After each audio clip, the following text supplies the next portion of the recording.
ஆதவ அர்ஜுனா இன்றைக்கி ஒரு பிரச்சார மேடையில் ரஜினி சார்கிட்ட மன்னிப்பு கேட்டார். அதாவது நான் சொன்ன கருத்து ரஜினி அவர்களுக்கு தப்பாக தெரிந்தால் நான் மன்னிப்பு கேட்கிறேன் அப்படின்னு சொல்லிட்டாரு. அதுவும் இல்லாமல் அவர் சொல்லியிருக்கிறது அவர் நான் எதை பேஸ் பண்ணி சொன்னேன் அப்படின்றதையும் சொல்கிறாரு. என்னென்னா, அதாவது மிரட்டுறதுனா கூப்பிட்டு வச்சு மிரட்டுறது கிடையாது, வீட்டில் கூப்பிட்டு வச்சு நீ வராத, அரசியலுக்கு வராது அப்படின்னு சொல்லி மிரட்டுறது கிடையாது.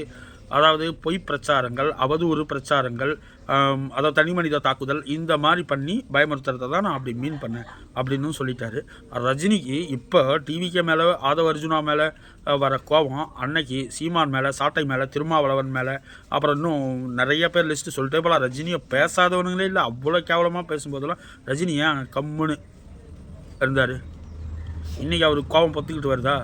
இந்த ரஜினி நல்லா மக்களே, விஜய் ஃபேன்ஸ் எல்லோரும் நோட் பண்ணிக்கோங்க. இந்த ரஜினி நம்ம பெரிய சூப்பர் ஸ்டார் அப்படின்னு நினச்சிட்ருக்காரு. அடுத்து வர இந்த கமல் ரஜினி சேர்ந்து நடிக்கிற படம் ரெண்டுமே திமுகவுடைய கைக்குலிங்க. 2 படத்தையும் ஓட விடக்கூடாது.